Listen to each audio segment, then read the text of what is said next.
তেজগাঁ থেকে সংবাদ সন্ধ্যা নিয়ে আপনাদের সামনে আছি আমি সুমনা সিং এবং আমি অনিমেষ কর। শুরুতেই জানিয়ে দেব বার্তা কক্ষের সবশেষ। রোহিঙ্গা ইস্যুতে জাতিসংঘের সর্বসম্মত প্রস্তাব গৃহীত, দ্বিপক্ষীয় চুক্তির বাধ্যবাধকতা পূরণে মিয়ানমারের প্রতি আহ্বান।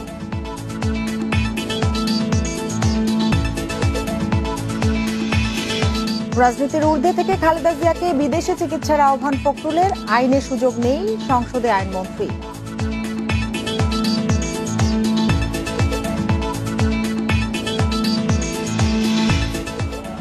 এইচএসসি পরীক্ষা উপলক্ষে 25শে নভেম্বর থেকে 3রা জানুয়ারি পর্যন্ত বন্ধ থাকবে কোচিং সেন্টার, প্রশ্ন ফাঁস ঠেকাতে ব্যবস্থা।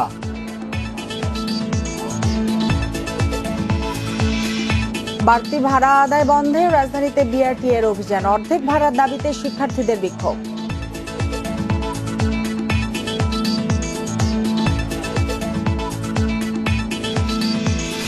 এতক্ষণ শিরোনামগুলো জানাচ্ছিলাম, এবার জানাবো পুরো খবর।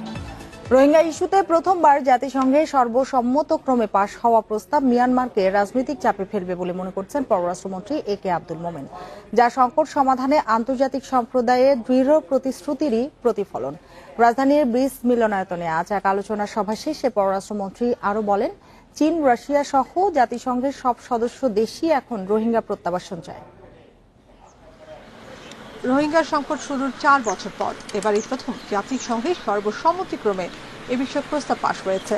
কারণ 2017 সাল থেকে প্রতি বছর জাতিসংঘের রোহিঙ্গা রেজুলেশন গৃহীত হয় ভোটের মাধ্যমে। স্থানীয় সময় বুধবার নিউ ইয়র্কের জাতিসংঘ সদর দপ্তরে যৌথভাবে প্রস্তাবটি উপস্থাপন করে ওআইসি এবং ইউরোপীয় ইউনিয়ন। রোহিঙ্গা সমস্যা নিয়ে গত জুলাইতে জেনেভায় সর্বসম্মতিক্রমে রেজুলেশন পাশ হলেও তা নিয়ে হতাশা ছিল বাংলাদেশের, কারণ ওই প্রস্তাবে উজ্জ্ব থাকে প্রত্যাবাসন ইস্যুটি। কিন্তু এবারের রেজুলেশনে বাংলাদেশের সাথে স্বাক্ষরিত দ্বিপক্ষীয় চুক্তির বাধ্যবাধকতাগুলো পূরণ করতে মিয়ানমারের প্রতি আহ্বান জানানো হয়। জেনারেল অ্যাসেম্বলি রেজলিউশনগুলো mandatory, but it is a political value, it has a pressure on that particular country. Security Council resolution is mandatory. Security Council আমরা এখনো রেজলিউশন পাস করতে পারিনি। আমরা আশাবাদী আগামীতে আমরা সেইখানে কিছুটা অগ্রসর হতে পারব। মিয়ানমারে রোহিঙ্গা মুসলিম সহ অন্যান্য সংখ্যালঘু সম্প্রদায়ের মানবাধিকার পরিস্থিতি শীর্ষক এই রেজুলেশন জরুরি অবস্থার অবসান ঘটিয়ে মিয়ানমারে গণতান্ত্রিক ক্ষমতা হস্তান্তরের আহ্বান জানানো হয়েছে। চলমান বিচার ও দায়বদ্ধতা নিরূপণ প্রক্রিয়ার উপর রেজুলেশনটিতে সজাগ দৃষ্টি রাখার কথা বলা হয়েছে। এটা গুড নিউজ আমাদের জন্য যে যারা আগে বাধা দিত, যেমন চায়না কিংবা রাশিয়া, তারা কিন্তু চুপ করে আছে এবং that mean there is a they also want, Russia China সবাই চায় এই রোহিঙ্গাদের আপনার সমস্যা দূর হোক। জোরপূর্বক বাস্তুচ্যুত রোহিঙ্গাদের আশ্রয়, সহায়তা ও করোনার টিকার কর্মসূচিতে অন্তর্ভুক্ত করে বাংলাদেশ যে উদারতা ও মানবিকতা দেখিয়েছে, প্রস্তাবে তার ভূয়সী প্রশংসা করা হয়। রোহিঙ্গাদের ভাষাঞ্চলে স্থানান্তর সহ অন্যান্য সুযোগ সুবিধা তৈরির ক্ষেত্রে বাংলাদেশের প্রচেষ্টা ও বিনিয়োগেরও স্বীকৃতি দেওয়া হয় পাশ হওয়া এই প্রস্তাবে। Nafiza, independent News, Dhaka. হাসপাতালে ভর্তি বিএনপি চেয়ারপারসন খালেদা জিয়া এখন জীবন মৃত্যু সন্ধিক্ষণে বলে দাবি করেছেন দলটির মহাসচিব মির্জা ফখরুল ইসলাম আলমগীর। রাজনীতির বাইরে গিয়ে অবিলম্বে তার বিদেশে চিকিৎসার ব্যবস্থা করতে সরকারের প্রতি আহ্বানও জানান তিনি। এদিকে চেয়ারপারসনের বিদেশে চিকিৎসার দাবিতে শনিবার গণ অনশন কর্মসূচি ঘোষণা করেছে বিএনপি। শারীরিক অসুস্থতা নিয়ে তৃতীয় দফায় হাসপাতালে BNP chairperson Khaleda Zia. Arthritis, diabetes, kidney, দাঁত ও চোখের সমস্যা সহ নানা জটিলতার মধ্যেই গত এপ্রিলে করোনায় আক্রান্ত হন তিনি। 2 দফায় হাসপাতালে ছিলেন প্রায় 3 মাস। এ অবস্থায় বেশ কিছুদিন ধরে উন্নত চিকিৎসার জন্য তাকে বিদেশে নিতে সরকারের প্রতি দাবি জানিয়ে আসছে দল ও তার পরিবার। বৃহস্পতিবার চেয়ারপারসনের গুলশান কার্যালয়ে সংবাদ সম্মেলনে আবারও একই দাবি জানান বিএনপি মহাসচিব। বিদেশে চিকিৎসা ইস্যুতে আইনমন্ত্রীর যুক্তি ভিত্তিহীন বলেও দাবি করেন মির্জা ফখরুল। বিদেশে চিকিৎসার দাবিতে আগামী 20 নভেম্বর 2021 সকাল 9টা থেকে বিকাল 4টা পর্যন্ত ঢাকায় কেন্দ্রীয়ভাবে এবং সারা দেশে মহানগর ও জেলা পর্যায়ে গণ অনশন কর্মসূচি পালনের জন্য আমি সবাইকে আহ্বান জানাচ্ছি। এখন এটা সরকারের উপর নির্ভর করছে যে তারা দেশনেত্রী বেগম খালেদা জিয়াকে বাইরে চিকিৎসার জন্য সুযোগ দেবেন কি দেবেন না। এর আগে জাতীয় প্রেস ক্লাবে এক আলোচনা সভায় মির্জা ফখরুল অভিযোগ করেন, খালেদা জিয়াকে কারাগারে পর্যাপ্ত চিকিৎসা না দেয়ায় এখন তার শারীরিক সমস্যা বেড়েছে। দেশনেত্রী বেগম খালেদা জিয়া আজকে জীবন মৃত্যুর সঙ্গে তিনি সংগ্রাম করছেন। এই নেত্রীকে বাঁচানোর জন্য হায়াত মতো আল্লাহ হাতেই, কিন্তু তার সর্বাত্মক যে প্রচেষ্টা, সেই প্রচেষ্টা গ্রহণ করবার জন্য আমরা প্রয়োজনে আমাদের জীবন পর্যন্ত উৎসর্গ করব। রাজনৈতিক প্রতিহিংসার কারণে বিএনপি চেয়ারপারসন সুচিকিৎসা থেকে বঞ্চিত বলেও দাবি করেন বিএনপি নেতারা। এর সঙ্গে রাজনীতিকে নিয়ে আসবেন না। মাহমুদ শরীফ, ইন্ডিপেন্ডেন্ট নিউজ, ঢাকা। অবদান করা মানে বাংলাদেশ। চিকিৎসার জন্য খালেদা জিয়াকে বিদেশে নিতে এবার সংসদে দাবি জানালেন বিএনপির সংসদ সদস্যরা, কিন্তু আইনে এর কোনো সুযোগ নেই বলে অধিবেশনে সাফ জানিয়ে দিয়েছেন আইনমন্ত্রী আনিসুল হক। সবাইকে আইন দেখারও পরামর্শ দেন তিনি। প্রস্তাব দিয়েছেন মাননীয় সদস্যের জন্য। চলতি সংসদের 15তম অধিবেশন চলছে। বৃহস্পতিবার সকাল 11টায় স্পিকার শিরিন শারমিন চৌধুরীর সভাপতিত্বে শুরু হয় অধিবেশন। পয়েন্ট অফ অর্ডারে বিএনপির সংসদ সদস্য জিএম সিরাজ প্রধানমন্ত্রীর কাছে চিকিৎসার জন্য খালেদা জিয়াকে বিদেশে পাঠানোর দাবি জানান। না হলে বিএনপির সংসদ সদস্যদের পদত্যাগের হুঁশিয়ারি দেন। অন্তত মানবিক কারণে দেশের সাবেক প্রধানমন্ত্রীকে 2-1 দিনের মধ্যে জামিন দিয়ে বিদেশে পাঠানো হোক, নচেত কিছু একটা হয়ে গেলে এর দায়ভার আজীবন আওয়ামী লীগকে বহন করতে হবে। মানুষ স্পিকার, এই কারণে আমাদের দলীয় সিদ্ধান্তে এমন হতে পারে যে ম্যাডামের যদি চরম অবস্থা চলে যায় তাহলে হয়তো এই পার্লামেন্টে আমাদের থাকা সম্ভব না হতে পারে। মানুষ স্পিকার, এই বক্তব্যের জবাবে তাৎক্ষণিক ফ্লোর নেন আইনমন্ত্রী।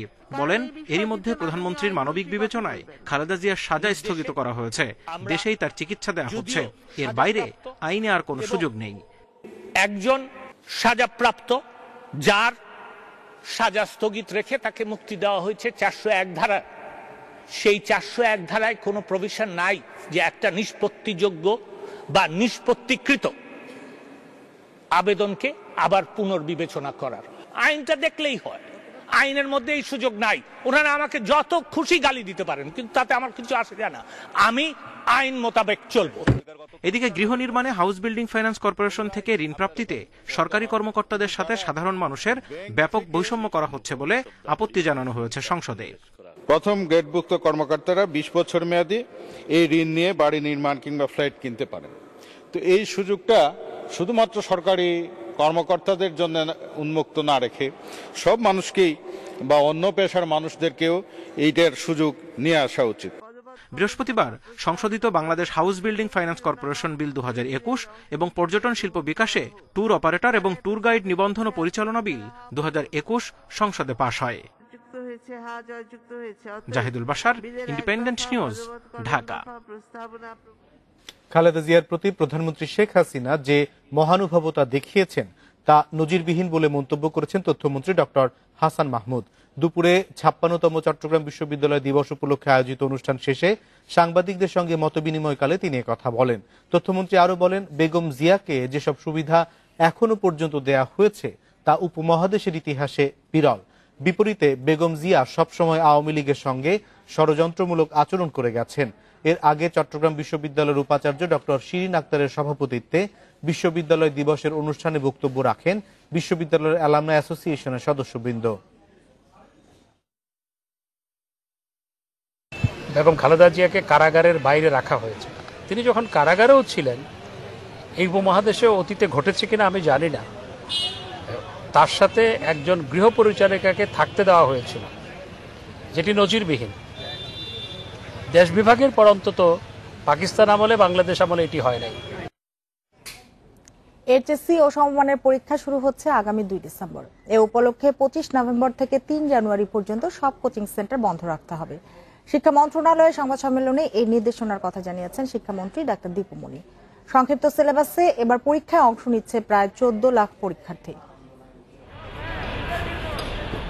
করোনার প্রকোপ বাড়ায় গত বছর এইচএসসি পরীক্ষা নেওয়া হয়নি, তবে এবার পরিস্থিতি অনেকটা নিয়ন্ত্রণে আসায় ডিসেম্বরে অনুষ্ঠিত হচ্ছে পরীক্ষা। সেই লক্ষ্যে পরীক্ষার্থীদের সংক্ষিপ্ত সিলেবাসও দেয়া হয়েছে আগেই। পরীক্ষা নেওয়া হবে গ্রুপ ভিত্তিক 3টি বিষয়ের। বাকি বিষয়ের ফল হবে এসএসসি এবং জেএসসির নম্বরের ওপর ভিত্তি করে। বৃহস্পতিবার শিক্ষা মন্ত্রণালয়ে পরীক্ষা সংক্রান্ত আইন শৃঙ্খলা কমিটির সভা শেষে শিক্ষামন্ত্রী জানিয়েছেন, সারা দেশে ২,৬২১টি কেন্দ্রে পরীক্ষায় বসবে ১৩,৯৯,৬৯০ জন পরীক্ষার্থী। স্বাস্থ্যবিধি নিশ্চিতে পরীক্ষা কেন্দ্রের বাইরে অভিভাবকদের ভিড় না করার আহ্বানও জানান তিনি। পরীক্ষার্থীরা ঠিকই স্বাস্থ্যবিধি মেনে দূরে দূরে বসেছে, তারা যখন ঢুকছে বা বেরিয়ে যাচ্ছে তখনও মোটামুটি একটা স্বাস্থ্যবিধি বজায় রাখার প্রবণতা আমরা দেখছি, কিন্তু বাইরে অপেক্ষমান অভিভাবকদের মধ্যে স্বাস্থ্যবিধির কোনো তোয়াক্কা আছে বলে আসলে আমাদের কাছে মনে হচ্ছে না। প্রশ্ন ফাঁস ঠেকাতে আগামী ২৫ নভেম্বর থেকে ৩ জানুয়ারি পর্যন্ত বন্ধ থাকবে সব কোচিং সেন্টার। পরীক্ষা নিয়ে কোনো গুজব ছড়ানো হলে কঠোর ব্যবস্থার হুঁশিয়ারি দেন শিক্ষামন্ত্রী। কখনো কখনো কোচিং সেন্টারগুলোকে ভিত্তি করেই কিছুটা এই প্রশ্নপত্র ফাঁস করবার একটা অপচেষ্টা কিংবা গুজব ছড়াবার একটা অপচেষ্টা কখনো কখনো দেখা যায় যে একটা যোগসূত্র থাকে। সেই কারণে আমরা সকল ধরনের চলা কোচিং সেন্টারকেই আমরা এই সময়টায় বন্ধ রাখবার জন্য নির্দেশনা দিয়েছি। বিজ্ঞান বিভাগের পরীক্ষার্থীদের লিখিত অংশে ৮টি প্রশ্নের মধ্যে ২টির এবং এমসিকিউতে ২৫টির মধ্যে ১২টির উত্তর দিতে হবে, আর মানবিক ও ব্যবসায় শাখায় উত্তর দিতে হবে লিখিত অংশে ১১টি প্রশ্নের মধ্যে ৩টির এবং এমসিকিউ অংশে ৩০টির মধ্যে ১৫টির। নূরে আলম, ইন্ডিপেন্ডেন্ট নিউজ, ঢাকা। দেশে করোনায় আরও ৫ জনের মৃত্যু হয়েছে, এই ৫ জনই পুরুষ।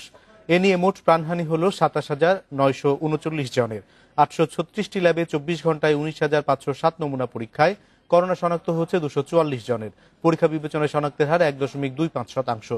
বৃহস্পতিবার স্বাস্থ্য অধিদপ্তরের বিজ্ঞপ্তিতে জানানো হয়, দেশে মোট করোনা আক্রান্তের সংখ্যা দাঁড়ালো ১৫,৭৩,৪৫৮ জনে। সুস্থ হয়েছেন আরও ২৯৪ জন। এ নিয়ে মোট সুস্থ ১৫,৩৭,৫১৮ জন।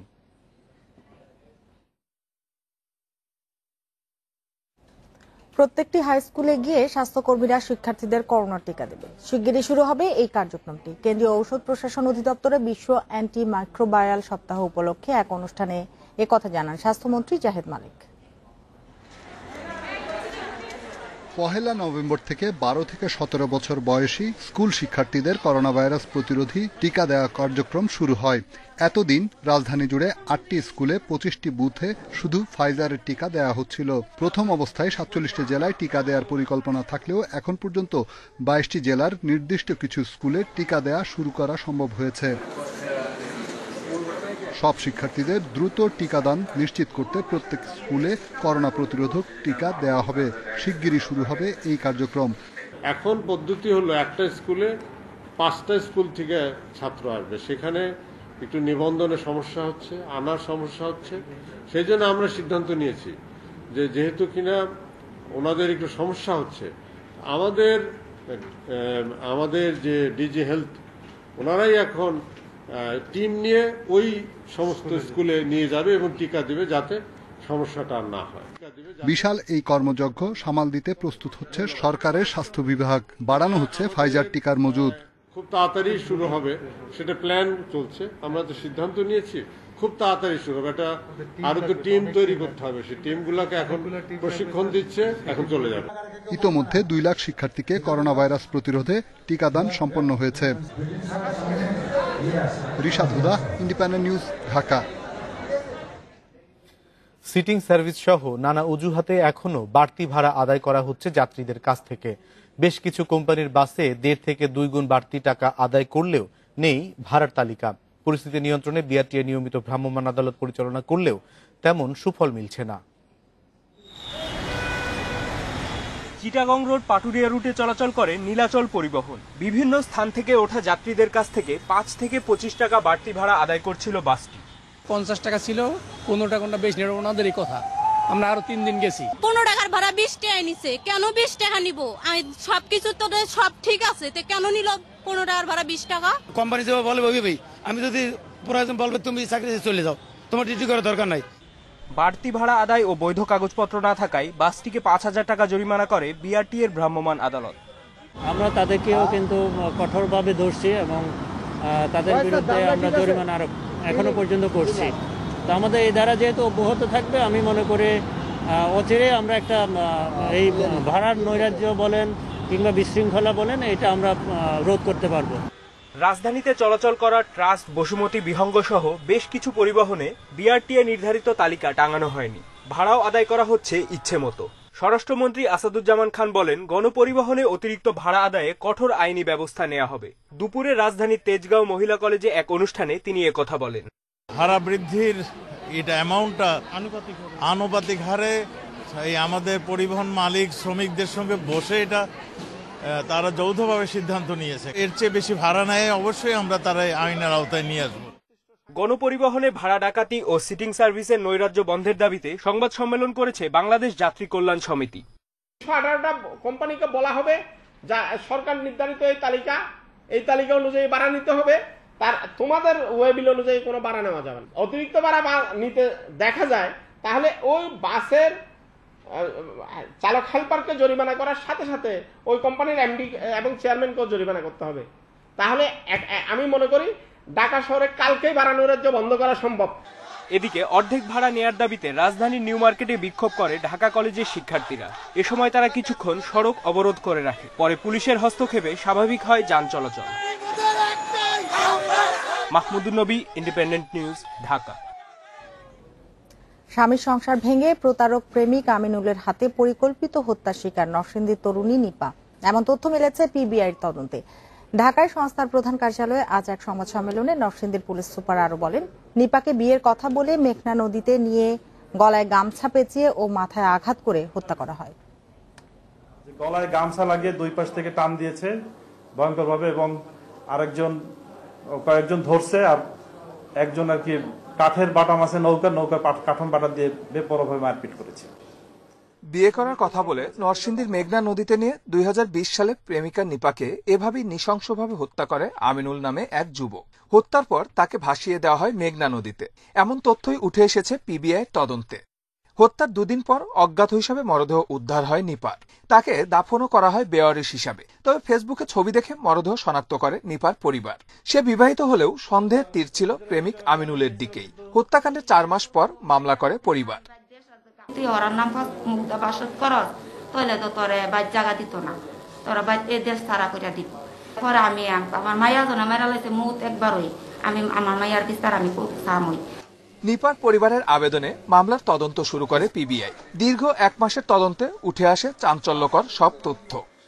রমজান মাসের প্রথম তারাবির দিন সবাই তারাবি পড়তে চলে গেছে, ব্যস্ত, লোকজন কম রাস্তাঘাটে। এই সময়টা তার সাঙ্গপাঙ্গ নিয়ে সে নদীতে নৌকায় চলে যায় মেয়েটাকে নিয়ে। মেয়েটাকে বলে যে আমরা বিয়ে করতে চাচ্ছি, এরকম একটা কথা বলে বিয়ের কথা বলে তাকে হত্যা করে লাশটাকে মেঘনায় ভাসিয়ে দেয়। তারা এখন মৃত্যুবরণ করেছে মেয়েটা। তখন তাদের প্ল্যান যে বালুচরে নিয়ে বালুর ভিতরে লাশ লুকায় রাখবে, কিন্তু যেদিকে যায় সেদিকে জেলেরা ভয়ে তারা লাশটাকে নদীতে ফেলে দেয়।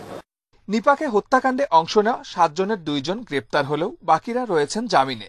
আর মূল আসামি আমিনুল দেশ ছেড়েছেন বলে সন্দেহ পিবিআইয়ের। Suman Tanvir, Independent News, Dhaka. জ্বালানির দাম বৃদ্ধির কারণে গত অর্থ বছর থেকেও অতিরিক্ত প্রায় 6,500 কোটি টাকা বেশি ভর্তুকির প্রয়োজন হবে বাংলাদেশ বিদ্যুৎ উন্নয়ন বোর্ড পিডিবির। এ অবস্থায় সরকার সম্পূর্ণ ভর্তুকি না দিলে আগামী বছর বিদ্যুতের দাম বাড়তে পারে, এমন ইঙ্গিত পিডিবির চেয়ারম্যানের। এদিকে বিশেষজ্ঞরা বলছেন, বিদ্যুতের দাম বাড়ানো হলে আর্থিক বিপর্যয়ে নেমে আসবে জনজীবনে। 2020-21 অর্থ বছরে বিদ্যুৎ খাতে সরকার ভর্তুকি দিয়েছে 11,700 কোটি টাকা। বিশ্ববাজারে জ্বালানির দামে ঊর্ধ্বমুখী অবস্থায় চলতি অর্থ বছরে বিদ্যুৎ বিভাগের ভর্তুকির প্রয়োজন হবে প্রায় 18,000 কোটি টাকা। কিন্তু বিভিন্ন উন্নয়নমূলক কাজে সরকারের বিপুল পরিমাণ অর্থ ব্যয়, করোনার টিকা প্রদানে অর্থ খরচ সহ নানা কারণে সরকারের ব্যয় হয়েছে লক্ষ কোটি টাকা। এ অবস্থায় সরকার বিদ্যুৎ খাতে কি পরিমাণ অর্থ ভর্তুকি দিবে এবং কতটুকু দাম সমন্বয় করবে, এই নিয়ে চলছে আলোচনা।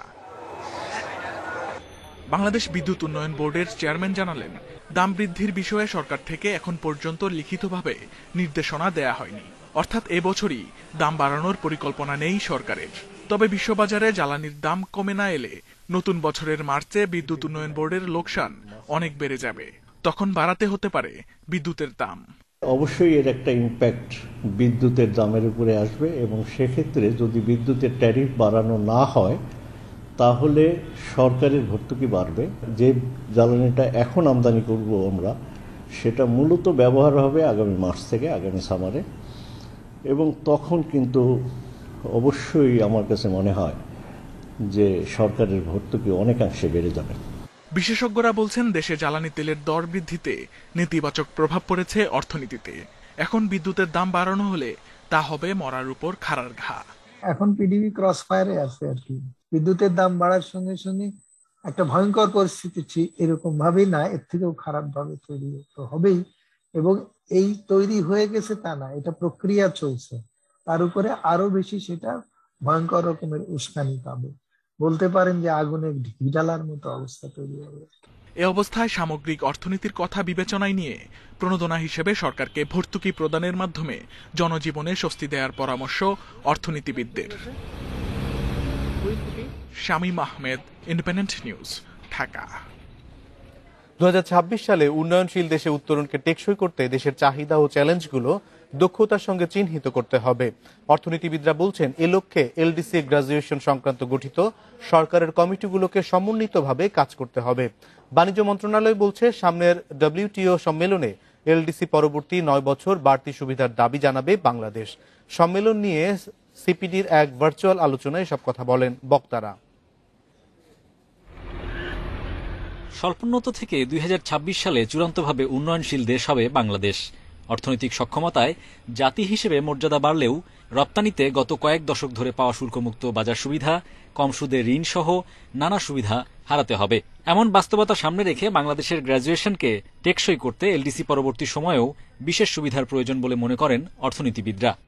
আমরা এখন 2026 পর্যন্ত তো এইসব সুবিধাগুলো পাবো, তো সেইটাকে কিভাবে আমরা ম্যাক্সিমাইজ করতে পারি, গ্রাজুয়েটিং এলডিসির জন্য কি ধরনের নতুন সহায়তা আমরা আদায় করতে পারি। আসল যেটা সেটা হলো যে আমরা যখন এখান থেকে বের হয়ে যাব ওটাকে সাস্টেনেবল কিভাবে করা। অ্যানুয়াল যে রিপোর্ট যাবে টু ইউএন, সেখানে কিন্তু এই আমাদের স্মুথ ট্রানজিশন স্ট্র্যাটেজির কতটা অগ্রগতি, সেখানে আমার কি সমস্যা আছে সেটা হাইলাইট করতে হবে। So that's why it's very important the findings of other subcommittees are reflected well in the smooth transition strategy. 30 November সুইজারল্যান্ডের জেনেভায় অনুষ্ঠিত হতে যাওয়া মন্ত্রী পর্যায়ের ডব্লিউটিও সম্মেলনে গ্র্যাজুয়েটিং এলডিসির জন্য জ্বালানি, মৎস্য খাতে ভর্তুকি চালু রাখা সহ বেশ কিছু দাবি তুলে ধরবে বাংলাদেশ। শুধু প্রিফারেন্সিয়াল মার্কেট অ্যাক্সেসের ক্ষেত্রে 6 থেকে 9 বছরের 6 বছর transition plus 3 years gradual phase out, এবং বাকি যে স্পেশাল এন্ড ডিফারেন্সিয়াল ট্রিটমেন্ট আছে ইনক্লুডিং ট্রিপস ওয়েভার এবং অন্যান্য যে সমস্ত 28টা এসএনডিটি আছে সেগুলি ব্যাপারে সাজেশনের জন্য এলডিসি সাব কমিটিতে রেফার করা এবং সাব কমিটির পরামর্শ অনুযায়ী 13 মিনিস্ট্রিয়াল কনফারেন্সে সিদ্ধান্ত গ্রহণ করা। এই প্রক্রিয়ায় আমরা অগ্রসর হচ্ছি। এলডিসি পরবর্তী সময়ে রপ্তানি প্রবৃদ্ধি ধরে রাখতে ইউরোপীয় ইউনিয়নের মতো চায়না, কানাডা, জাপান, ভারতের মতো বাজারে শুল্ক সুবিধা অব্যাহত রাখতে দ্বিপাক্ষিক চুক্তি করা সহ প্রতিযোগিতা সক্ষমতা বাড়াতে শিল্পের উৎপাদনশীলতা ও দক্ষতা বাড়ানোর তাগিদ দেন আলোচকরা। Hari Saha, Independent News, Dhaka. হঠাৎ করে দেশের ব্যাংকগুলোতে নগদ টাকা চাহিদা বেড়ে গেছে। তারল্য সংকটের কারণে আন্তঃব্যাংক মুদ্রা বাজারে স্বল্পমেয়াদী ঋণের সুদের হার বা কল মানি রেটও বেড়ে গেছে। বুধবার বেশিরভাগ ব্যাংকেই কল মানি রেট ছিল 4.5%। বাংলাদেশ ব্যাংকের ওয়েবসাইটে দেয়া সর্বশেষ তথ্য অনুযায়ী আন্তঃব্যাংক লেনদেনে মঙ্গলবার কলমানিতে গড়ে 4.25% সুদে মোট 6,850 কোটি টাকা লেনদেন হয়েছিল। এর আগের সোমবার কলমানি রেট ছিল 3.14%। ব্যাংক খাত সংশ্লিষ্টরা বলছেন বেসরকারি ব্যাংকগুলো আমানতে সুদের হার কমিয়ে ঋণের সুদের হার 9% চালু করেছে। তাই অনেক আমানতকারী কম সুদ হারে নিরুৎসাহিত হয়ে টাকা তুলে নেয়। এর প্রভাব পড়েছে বেসরকারি ব্যাংকেও, তাই তারা এখন কলমানির মাধ্যমে সরকারি ব্যাংক থেকে টাকা ধার নিচ্ছেন। 3 ম্যাচ টি-20 সিরিজের প্রথমটিতে কাল বাংলাদেশের প্রতিপক্ষ পাকিস্তান। বিশ্বকাপের ব্যর্থ মিশন শেষে ঘুরে দাঁড়ানোর চ্যালেঞ্জ। মিরপুরে শেরেবাংলা স্টেডিয়ামে ম্যাচ শুরু দুপুর 2টায়। বিশ্বকাপে ভরাডুবিতে বাংলাদেশ দলে বড়সড় রদবদল। লিটন সৌম্যর বাদ পড়া অনুমিত ছিল, কিন্তু মুশফিককে ছেটে ফেলা ভিন্ন বার্তা দিচ্ছে। এ নিয়ে দলের মধ্যে আছে চাপা অসন্তোষ। সিরিজ শুরুর আগেই তাই মুশফিক প্রসঙ্গে এলো স্বাভাবিকভাবে। আমার অবস্থান সম্পর্কে যদি এখন আমি কথা বলতে যাই তাহলে এখন অনেক কিছুই বলা হবে এবং এটা অনেক ভেতরের কথা। আই হোপ এই জিনিসটা আমার কাছে মনে হয় না এখন বলা উচিত বা অ্যাপ্লিকেবল না এই মুহূর্তে। সিনিয়রদের শূন্যতায় পাকিস্তান সিরিজ তরুণদের জন্য প্রমাণের মঞ্চ। 16 জনের দলে 6 নতুনের 4 জনেরই নেই টি-20-র অভিজ্ঞতা। তারপরও ওদের উপর রয়েছে মাহমুদুল্লাহর অগাধ বিশ্বাস।